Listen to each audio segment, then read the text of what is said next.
এটা লেভেল তো? হ্যাঁ, এই এই মালে একটা কংক্রিট তলায় যাবে গিয়ে রডটা স্পেসিং রাখার জন্য, ঠিক আছে? খালি এই লাইনে হল হবে আর এই লাইনে হবে, সেন্টার আর হবে না বলছে। কংক্রিটে যে টপ লেভেল করবে সেই টপ লেভেলের উপরে চাপবে, হুম। তলায় এই যাবে না বন্ধু, একবারে তলায় যাবে না, ঢালাই করার পর দুটো প্লেট থাকবে, ওরা বললে না? দুটো প্লেট যাবে। এখানে দুটো প্লেট থাকবে, একটা প্লেট এর নিচে যাবে, এরকম ঢালার মধ্যে যাবে, আর ঢালার উপরে একখান রড চেয়ে থাকবে, দিয়ে ওর এর মাথার পরে পেসের হোল করবে। এই নিচে নামবে।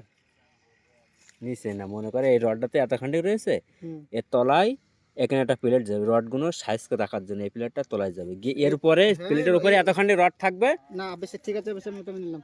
আর যে এরকম মডেল করে নিয়েছে, হ্যাঁ। এটা ধরো টপ লেভেল, হ্যাঁ। এর উপরে ঢালাই হবে না। না। তাহলে এই মালটাতে তুমি যখন বসাবে, হুম। ভেতরে বসাবে, টপ লেভেলে করে দিলে, বেঁধে দিলে, পাটা লাগিয়ে দিলে, বোর্ড লাগিয়ে দিলে, মালটা ঢালবে কোন দিকে?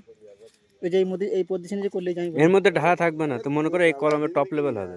আর বড় আমার কথা সে 100 বার ধরে বোঝাইতে ও ধরকা গেলে তো এইটা হয়ে গেল, এইটা লিখিত ফিটিং করবে, ফিটিং করে বোর্ড লাগাবে তো, বোর্ডটা যখন ফিটিং করে লাগিয়ে না না না না না, ও ভুল ঢালাই করে এই মালটা বসে দেবে।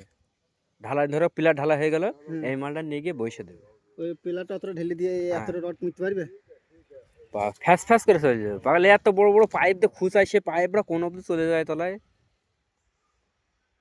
সব উল্টো পাল্টা কাজ করে নিয়ে এসে বড়া, এখন এসব কাটতে হবে। মাল কি করবে জানো তো? হ্যাঁ, এই একবার রডের সাথে রড বাঁধবে, রডের সাথে রড বাঁধবে না, একটা প্লেট দেবে তলায়, একটা প্লেট না দিলে রডগুলো সাইজ করে থাকবে না, বুঝতে পারছিস না? এই প্লেটটা কোথা